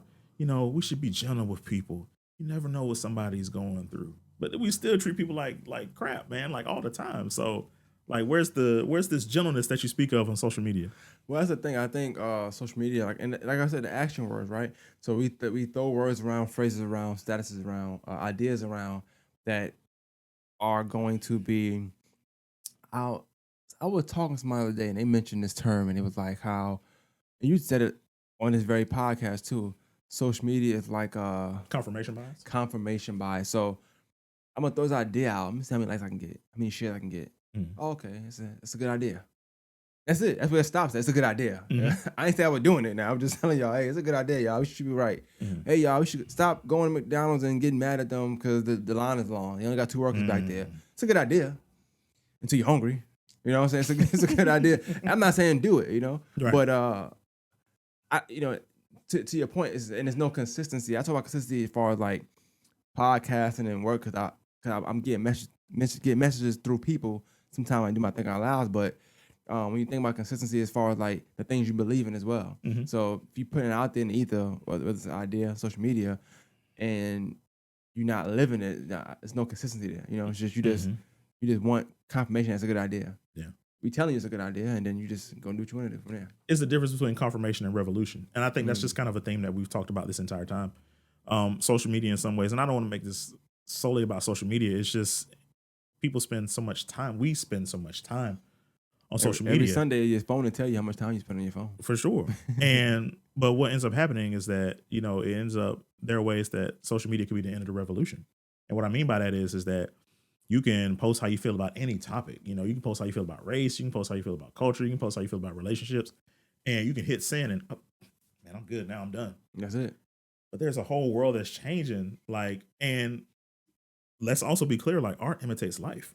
So when you hit share and you put that stuff out in the atmosphere, and I've seen this happen, like it dictates culture in some ways. Like I see a post that is just like asinine, it's ridiculous, and it's got 80,000 shares. That's a culture changing, whether people see it as and to be clear, people see social media as entertainment, Right. but primarily entertainment. But understand, like, when you look at social media as data collection, as um, culture taste making, it's a very powerful tool. And if you're on it all the time, it's whether you say it is or not, it's gonna influence your thinking. That's just how things work. And I'll say this for myself, and I say this for anybody. We could all spend less time on social media. Hmm. I think so. It's not that it's needed. It's just there, Mm-hmm. and we gotten so accustomed to it now. It's just like Well, I mean, they had potential. I mean, it's a great communication tool. It's a great way to get your message out. We've seen social media be effective, in advocacy efforts. But it's just, when that element of it is lost. And I think if you look at just some of the people who have secured these websites or have secured these sites, you look at Mark Zuckerberg. We saw that his ethics were in question. back when the Facebook movie came out, and I think a lot of people learned about. I forget what the name of that movie was. Yeah, I ain't talking about. Yeah, I seen it. But I it seen just, it. and I think if you look at just some of what Elon Musk is doing with Twitter and just some of, you know, just the way he's conducting himself. But all of that again goes back to capitalism. It goes back to, and this is, look, I don't know if you can edit this in, but capitalism basically is not synonymous. Well, it's synonymous with slavery, but it's more so synonymous with exploitation. I think is the word that I would put with capitalism is um, exploiting labor. That's a succinct way of putting it. Thank you. And when you like, give me if you can give me an example of today's time, like exploiting labor. I know we talk about slavery and stuff, like today. Give me an example Yeah. of that, like today. Oh man, the thing is like, okay, so you're not paying somebody what they're worth. Like, and to be clear, what you're worth is what you can negotiate.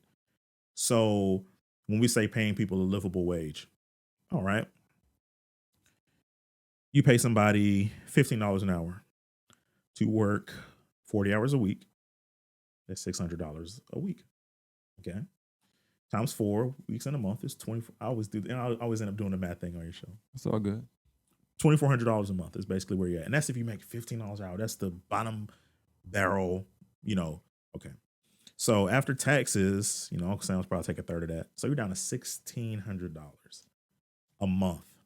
How much is your rent again? 1,000 probably. So you're down to $600 for everything else you have to do. Eat, utilities. You got to get these kids around. Like, how can you afford that? You get what I'm saying? So is your company paying a livable wage? Like, to me, like that, that's a part of the exploitation of labor. Another important piece, I've experienced this where there are some companies that discourage unions. Understand, like when you discourage unions, you're discouraging labor rights. You're really you're taking away the only power that that most employees have. Because again, if it's you against the corporation, you're probably not going to win that battle. So you need a third party in there. You need a party that's going to speak up on your behalf, that's going to hold that corporation accountable. Now, some people are watching this and saying, well, the corporations end up buying the unions. And I understand that's different, but you can't have an individual labor or a group of laborers who are basically there at the mercy of a corporation, because what is that going to look like in terms of healthcare benefits? What is that going to look like in terms of pay? But when speaking about like, because specifically you asked about like what does exploiting people look like? It's always interesting to me, like, because you talked about like your restaurant, right? You open up this restaurant, and I that's exciting. And you say, well, I'm about to run, I'm about to operate this business. And the thing I always ask people who like get into the business is like, so what corners are you going to cut to make it as a business person? And are you going to cut those corners at the expense of the people who work under you? Like, what does that look like ethically? What does that look like, fundamentally?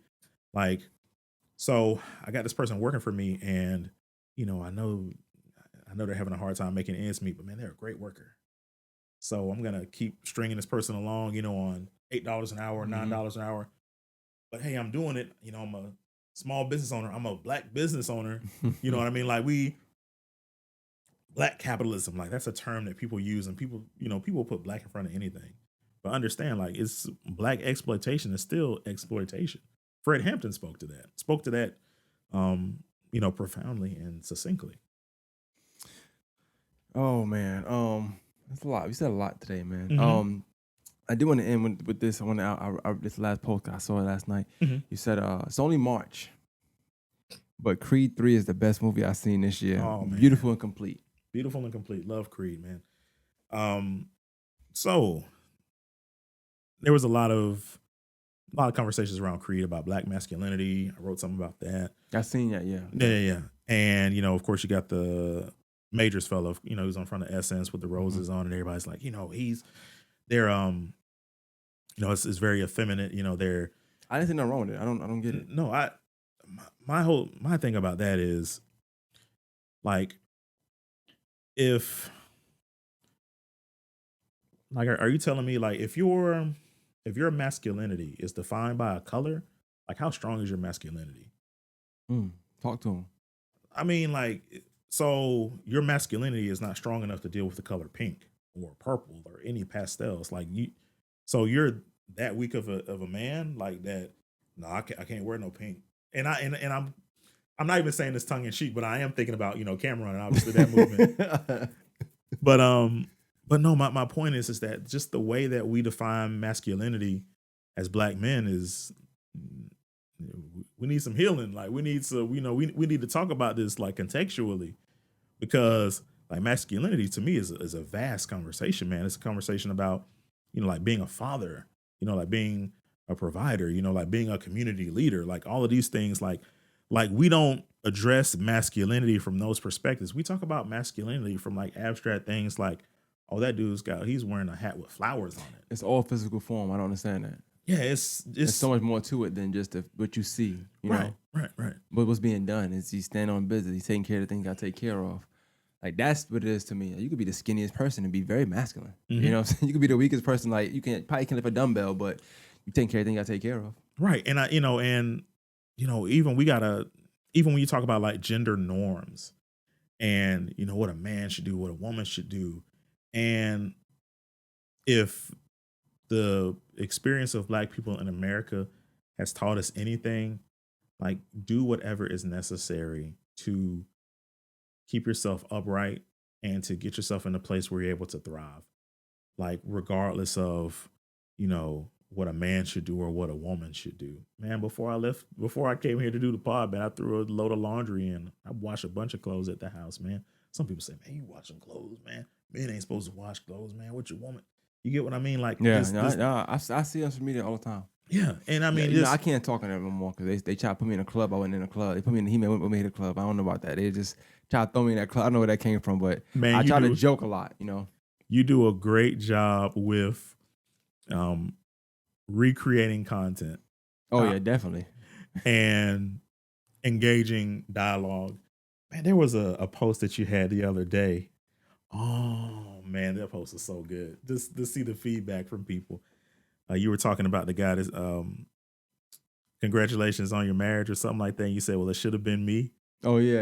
Oh man, the comments out of that, man, were so good, man. But to me, whether it's foolery or not, I always enjoy hearing what people have to say. And the women on that post did not disappoint with just some of their lived experiences. Yeah. You know what I mean?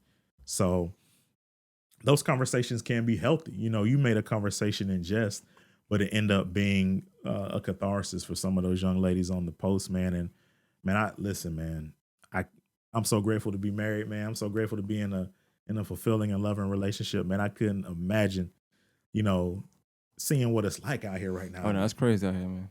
There you at? Man, listen.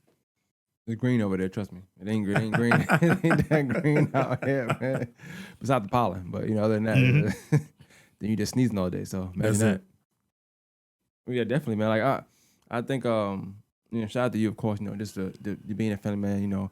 Take care of things you gotta take care of. All you go through. I know you had just like me, of course. I know you didn't have the greatest of years since the last time I met you, but we prevail. We get stronger and then try to stay above water, stay above ground, and go from there. For sure, man. Like for brothers, and I'll say the thing for us, and I want to shout out the God brother, man, Trav, because he shout out to Trav. I want to say he mentioned this, just about brothers organizing. Like we have to do a better job of organizing on business outside of making money, outside of sports, just actually organizing in the spirit of community. I think it's something that's vitally important, man. Just supporting each other. And I know there are groups abroad, Black Men Build. If you get a chance to look that up, Philip Agnew, who's actually went to Florida A&M and is the founder of the Dream Defenders, or a co-founder of the Dream Defenders. He's working now. They got different hubs in, I want to say, Atlanta, Miami, St. Louis. It's called Black Men Build. But those are some brothers that stand on business, man, and we need something like that here in Augusta. You know, just efforts like that where we can come together as black men and just encourage one another, man. Like, just say, hey, brother, man, I see you out here. I appreciate you. You know, keep doing what you're doing because, you know, any of us can get lost in the day to day, you know, hustle of whatever we're doing, whether it's work, whether it's, you know, writing, and you just, there are times you know, you forget who you are and you forget your worth, but we got to keep reminding each other, man, for sure. I said the last question, but I do got one more now. I think about it. I'm just curious in your take on this. So, you're talking about being a good person, right? Can it's gonna be a kind of like a breakdown answer you probably have to give, but Okay. you got a person that's a business person, right? No, that's very different. No. Go, Okay. man. Go, man. You got a person that's a good businessman. What are the odds that a good businessman is also a good person? Man. The word I'm going to use to break this down is concessions. Concession, right there. Concession. These are my concessions. Uh-huh. All right, gotcha. So concessions. Business, like, and being a capitalist, like, it requires you to make certain concessions, and you know, it's a part of your ideals. So sorry, can we define? I was trying to play it cool. Can we define concessions? No. Sure. It's not the stuff you go buy snacks from. No, it's good.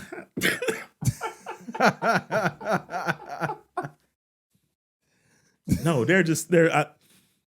I think there are. You know, you try to, for lack of a better term, not go to the dark side. You know what I mean? You try not to, like, turn into this blood-sucking capitalist. You know, I'll be clear about, you know, I see a lot of conversations about, you know, entrepreneurship and, you know, people making money. And again, I say none of those things are bad. I think the question you have to ask yourself is the spirit in which, you know, you build your business, and, you know, good business practices. Like, what does that look like? Like, what does that look like within, you know, how much you pay your workers or how you treat your workers? What does that look like in terms of, you know, not community partnerships? Because I think it's easy to say, you know, well, I'll sponsor this group while, you know, having discriminatory practices or whatever it may be. But I think it's different. There's a difference between having community partnerships versus, you know, really actively engaging in the community. Okay. So I think that's part of it. I will say that capitalism is destructive. I stand by that. There's a extensive history in this country that speaks, you know, to just the dangers of capitalism, how absolute power corrupts absolutely. We see that not just in business, we see that in politics. And of course, politics and business, they're mutually related. I know that's an expansive question. I'll speak to the optimism of people, but I will ultimately defer to the rigid effectiveness of systems. And so I will say that a good business person, if they want to be a good person, they will have to always be mindful of the the corrupt nature of capitalism and of business. I'll put it that way. Okay, and then the last one is: can a person be a good person and a capitalist?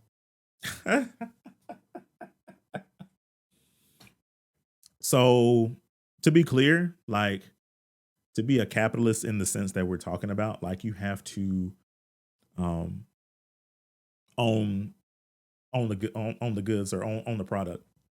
And most people I know that talk about being capitalists, like, are not, you know, they're basically talking about making money. And there is a difference. There's a difference between, like, working for somebody versus, you know, creating or, you know, conjuring up, you know, like, goods and services. Like, there's a huge difference. I want to be clear about that. I'll put it this way.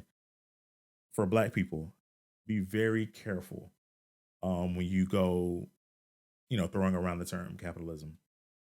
And what I mean by that is that if you look at the history of capitalism in this country, if you look at other um, ideological practices, socialism, communism, just look at your. I'll say this for Black folks: just look at where you're working. Um, Maybe you're working in a plant. Maybe you're working as an independent business owner. Um, Particularly if you're working in a plant, or if you're working at a facility where you're one of a bunch of people on the floor doing all the work but not making any of the money, or making very little percentage of the money. Like, ask yourself, what would it look like um if your workplace was socialist, or if your workplace was communist? Like, how much more money would you get back if the CEO didn't get all the money, or the CEO didn't get all the breaks? I mean, I want to put you on the spot. You might have to cut this out. But No, go ahead. no, that's cool. I'm just saying, like, what would that look like for you as a laborer? Hmm. I mean, of course you're a manager of people in some ways, but that doesn't always require you sitting down and playing on a computer. Like, you actually have to. There's physical labor that you may do in the present. There's certainly Hmm. physical labor that you did in the past where you were not effectively compensated for your labor.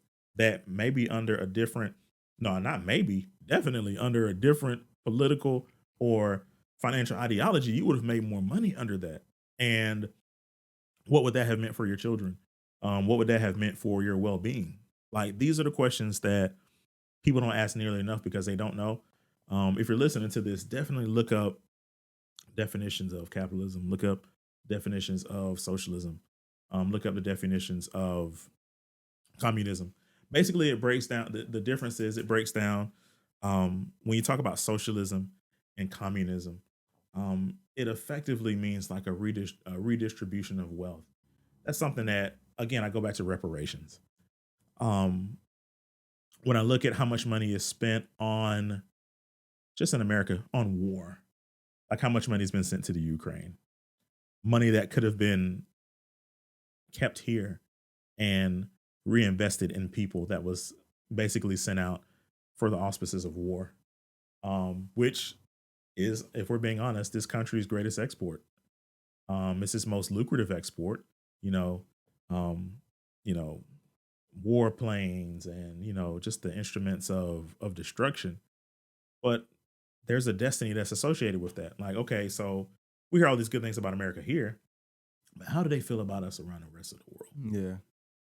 So these, once you get outside of the realm of American propaganda, and outside of the realm of, well, capitalism is good, socialism is bad, and communism is bad, like, but that requires an understanding of history and appreciation of history, honestly. And really, I won't even say so much an appreciation of history, is it's just about learning stuff, like learning the truth about things. You know what I mean? Because I think all of us, black people in America, I know, experience this. Like, even if you're doing pretty well for yourself, like, you look around sometimes, you're like, something in the milk ain't clean, man. You look at the Tyree Nichols situation, and you're like, wait a minute, man. Like, and then so people saw the video, and at first it was like, well, it was 4 or 5 black guys to beat him up. Then you look at the video and you see there's a white hand in there. What? Why didn't they do the white guy the same? You know what I mean? So it's just always these very unsettling things that occur, in the news in our lives, that will always just kind of basically, always have you looking over your shoulder. So I know last time and before, a couple years ago, I did this thing where I asked you some questions. You kind of told me yes or no or whatever. And you told me why. Mhm. So I'm gonna end with that, of course. Sure. Just on the fly, just made it up. Cool. Making a difference or nah. So Hmm. for the first one, making a difference or nah. Uh, Joe Biden, Kamala Harris combo presidency. Oh, not making a difference. Not No, making no, no, not no, making a no, difference at all. no, not at Not at all. all. No, here's the thing: is that, okay? So there's going to be a presidential election next year. You want another 4 years of Joe Biden? Oh hell no. Oh, you know what I mean? And so, do you want Harris to? So here's the thing about Kamala Harris, is that um, certain women wore their pearls and chucks when she won. Her vice presidency has been very quiet. Like, I mean, to the point where, like, so how does she feel ideologically about the things that are going on? Like you really don't hear from her a lot. I just wonder if they banked on Joe Biden just dying and her taking the spot. But see, my thing is that I, man, it's a situation, and I see this not just with her, but with black elected officials where they put them in positions of prestige but not power. And that's where I see Kamala Harris, is that she's in a position of prestige, but she's not in a position of power. And what I mean by that is first of all, she was elected as a black woman, but she rarely speaks to black politics. That's a problem for me. But even just from the perspective of woman and of speaking of power, like she's largely been silenced. You know, Yeah. a lot of what you may see her, I've seen her on, like night show, like your Jimmy Kimmel type shows, those, Oh, don't worry. Next year she went back, bro. She gonna be on Breakfast Club and everything next year. Oh. They gotta make they urban press run. You know that. Hot 97. You know, they're gonna be all the platforms. It might be Yeah. on First Take, might be on who knows? She might go on Gillian Wallow show. You never know. You Hey never man, know, listen, man. it's amazing how that goes, right? The hot sauce and everything, man. It's crazy. Chucks, right? Making a difference or nah. John Morant making it out the NBA. Oh man, John Morant. John Morant is so Let's be consistent now. no, we are gonna be consistent. John Morant's gonna be fine. The thing about all right. I'm gonna tell you why I'm tickled, because I'm gonna tell you why I'm tickled, man. There's this thing we do in America, right? Where there are political factions in this country that have slogans like God, family, and guns, right? And people talk a lot about Second Amendment rights and all of these different things. But John Morant shows a gun at a club, and now we're gonna be sensitive about guns. And I understand the accumulation um of bad optics when it comes to Ja, but there's a political and social accountability that we've put on a 23-year-old that we have not put on other political entities. And that's very problematic for me. And I think that Morant's camp and his sponsors understand that, which is to say that the Nike and the NBA basically gave him a suspension to get him out of the public eye. It wasn't about, this is my opinion. This is alleged. It wasn't about his mental health. It wasn't about him being a troublemaker. It was a response to him being defiant, because he had all these different events, all these different, these stories coming up, about the lasers and this at the mall and this in the backyard, the fight, and that escalated for him, where he basically just said, oh, I'm him, I can show this, this gun at the spot, and nobody's gonna do anything to me. And so the powers that be pushed back on that. And what that looked like was, a 8 to 10 game suspension. Yeah, something like that. Yeah. Yeah, I mean, I looked at the interview with Jalen Rose, and the most empathetic perspective from that entire saga, if you want to call it that, was from Jalen Rose. Jalen Rose said, I've lived that life. I've been there. And that's why, of course, they chose Jalen to have that conversation with Ja. But that interview was, just from the perspective of Ja, was not wasn't believable from my perspective. Yeah, it wasn't at all. Yeah. It looked like somebody who was just like, yeah, this is. I just wish that somebody would have been like, not saying you got to call him this or that, you ain't got to do that, but somebody should have called him out more in that interview, made him uncomfortable a little bit, so that we can get something real from him. But the entirety of that situation was about optics. Yeah, that's something that was painfully apparent, and that's thinking the fuck goes wrong, honestly. So yeah, and I mean the hypocrisy of it is the thing that, again, the preference will be for him to not, show the gun at the club and and do all that carrying on. For me, it was when there was a fallout and they said he's going to be away from the court indefinitely. I said more than 5 games will be excessive. He won't miss any more than 10 games. That was my original projection. And people are telling me, well, Ken, he'll be out for the year. And I didn't think that was that deep. I actually hated that people. I hated that it was news because I felt like the more we talked about it, the more that anybody could say, let's do something more about this. The more they brought it up, I felt like maybe the law would look into it. I was like, let's not talk, let's not bring it up and let it just Yeah.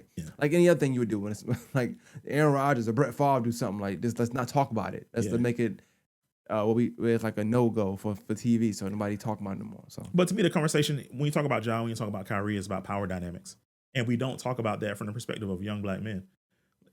We had this conversation even like before we, press play. We were talking about, defining yourself as an athlete through more than sports. yeah, Like, what does that look like? And to me, there's a conversation to be had there for John Morant, for Kyrie Irving.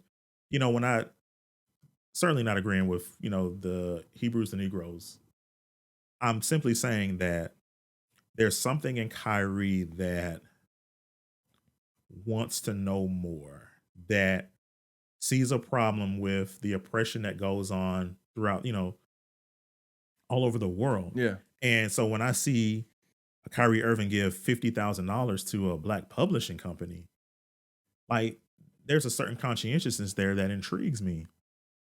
To the point about John Morant and gunplay, like why don't we teach young or black people in general about armed self-defense? Like, is that taboo because of our religious preferences? But understand, like, so when we talk about the Black Panthers, like, there's a holistic understanding of why they did the things they did. There was a reason why they provided free breakfast. There was a reason why they believed in armed self-defense. And these were basically college guys. These are guys that were late teens, early 20s that basically created this hub of self-determination, self-expression, self-reliance, not because they had to, but because the government did not facilitate that for making a difference in bringing back black exploitation films. them. So Hell ain't nothing but a sandwich. it could be argued that those films still exist. When you look at Tubi. for sure Tubi, and so here's the thing about Tubi. I understand that it provides opportunities for black independent filmmakers, some of whom hit close to home, and I certainly appreciate their efforts. It's just excuse me. When we talk about I'm actually going to put independent black filmmakers under the umbrella of Black Hollywood. Black Hollywood is perpetually disrespected. I just posted a column today. I called it Angela Bassett and the Paradox of Color. Got my last thing. Damn. Okay. Good. Yeah. Good, So we're already there. Angela Bassett and the Paradox of Color. What that simply means is that you have a woman who's played Tina Turner, who's played Betty Shabazz, who has an extensive 30+ year career. She played Michael Jackson's mama too. Who played who? Michael Jackson's mama. Yeah. Just Katherine Jackson, who has just played these iconic matriarchal figures, who has not received the respect, and I say the respect that she deserves, because that Oscar, that Academy Award means nothing to me. Like I would rather see an organization or an entity of black filmmakers. You have the NAACP Image Awards. I would rather see that be the standard that we appreciate black artists through. I understand why we don't. The Oscar is not a function of prestige. It's a function of power. And so once you get that Oscar, now your earning potential goes up. Now your ability to negotiate is made stronger because Hollywood is the operative term, not black. The name changes is also. It's Oscar winning. But here's the thing. So we talk about black Hollywood, black exploitation, black, and the blackness through that the joining of terms makes the blackness weaker, or makes the black component of it irrelevant. Hollywood is whiter than white. When you talk about the Academy Awards, you're talking about like a predominantly white male entity that has gone so far. Like, so you had these hashtags come out, Oscar so white. They don't care. It just adds their notoriety. Controversy in this era more than ever brings attention, and it's about moving the needle, whether it's good news or whether it's bad news. It doesn't matter as long as Mm. you're making the news. And that's the thing with the Oscars. The other problematic thing with that particular situation is when you use terms like people of color or woman of color, which is what I brought up. The danger with a term like people of color is that it homogenizes, another big word. Yeah, write that down. Sure. What? Homos? What? Uh, y'all excuse my cough today. Homogenizes. How you spell that? HOMO. Janazes. I got you. Okay. All right. That's all I needed. Go ahead. Which is to say, like, you take away the diversity or the distinctiveness when you say people of color, because you Hispanic, Mexican, Black, and Asian. Basically, you're saying non-white when you say people of color. And the burden of responsibility when it comes to anything that has to do with diversity is on Black people. It always has been. When you look at civil rights, we can look at civil rights advances for various communities, where that's gender, sexual, gender preferences, sexual preferences, all these different types of things. Those advances are on the backs of Black people. And what's frustrating, this is why some Black people are frustrated with the LGBTQ community, because you see these advances made in this particular community, and you say, well, why aren't we enjoying those same advances? Why is it that it seems like we're stuck in the mud while every other marginalized group is making their way up? That should not be a point of contention. That should be a point of, watch this, accountability. Who's lobbying? Action word. Who's lobbying on your behalf? If the people who are lobbying on your behalf are not speaking to the issues that are impacting your community, hold those people accountable. Hold the oppressors accountable. Like, speak out against, like, so instead of being mad that somebody else is getting rights, be mad at the person who's denying you your rights. To me, it's common sense, but it requires a level of conviction and aggressiveness, not passive aggressiveness. And I do think that there are people in our people. Well, I mean, I could say people in general, but I'll just say for this particular discussion, people in our community who subscribe to passive aggressiveness as a means of navigating, and it's faking the funk. It's inauthentic. All right, so this is the last one. It's more of a local Okay. thing. It's about a person. I don't know if you want to get into it. I ain't write this down. Just the last one I want to end with this one. Cool. I like the guy. I don't know how you feel about him, but Mhm. making a difference or nah. Sheriff Roundtree. Former guest on the show. I like the interview I had too, by the way. Man, that was many moons ago. I feel totally different about police now. So I'm gonna say not making a difference. Oh my God. Okay. Yeah, I like that, man. I like that. No.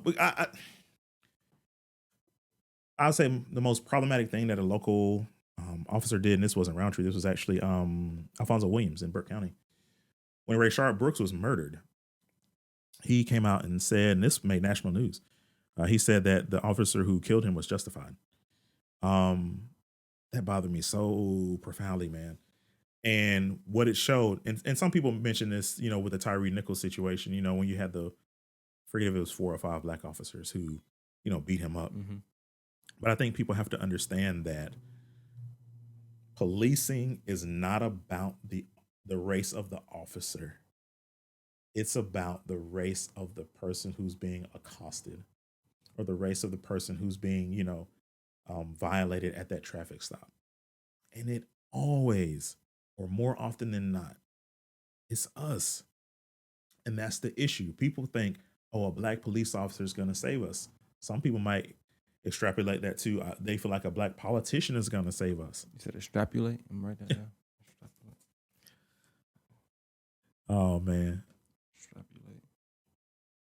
All right. To a Black politician. But I always, I contend, and, so many of my ideological predecessors and mentors have alluded to that all power to the people, man. The power is with the people. And we as a community of people have to recommit to gaining those resources. Like the taxpayer resources, taxpayer money, like, that's a very powerful tool. It's a tool that should not be given Like so much of that should not be given to the police. Honestly, if you put me in that spot, I would cut that budget in half. I would cut that budget in half. Um I would protect the salaries of, and so this is me defunding with the intent to abolish. Um I would I would cut that the department in half. I would freeze the salaries of those the individuals working there because this is what I want you to understand. Hey, I'm not cutting your pay. I'm just cutting the foolishness. I'm cutting the no, because here's my thing. It's like, so I see, I'm gonna take the cop car to the house. This is gonna be my car that I ride around in. You know what I'm saying? Like I'll see things like man, I've been many places where I'll see, this county car in somebody's driveway in another county. So but who's paying for that? The taxpayer's paying for that. You know Mhm. what I mean? And it's not to say so when they pull people over, when you have these, traffic stops and all these things that they of course make money off of that. To me, that's insult to injury because you're already getting a lion's share of taxpayers funding coming back. So it's a lot there, but not just Roundtree, but I would just say policing in general is definitely not making a difference. Hey man, this was a dope conversation, man.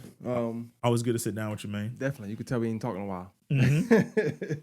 I like this. It's like this episode. It was dope, man. Tell people they can find you, what you got coming up, what you do. I know you got Making a Difference podcast. You got the articles you write, and you on ESPN. You on all over the globe. Tell them about yourself, man. For sure, man. I would say just as a general hub, Facebook, facebook.com/Making a Difference show, MAKIN a difference, DIFFERENCE show. We'll put that in the comments as well. Of course, I'm on Twitter at Difference Making, MAKIN. SoundCloud.com, Making a Difference. That's where the podcast is. Some good episodes to come, some good episodes we've done previously. Grateful for everything, man. You can, I generally, whenever I do not episodes, whenever I do columns, I'll usually post them on Facebook. But you can actually, if you do a search for Ken Makin, CS Monitor, you'll be able to see everything I've written for the Christian Science Monitor. That's been a 2 to 3 year relationship. Mm. And the same with ESPN. You can look up Ken Makin, KENMAKIN, and Anscape. It used to be the Undefeated, but now it's Anscape, ANDSCAPE.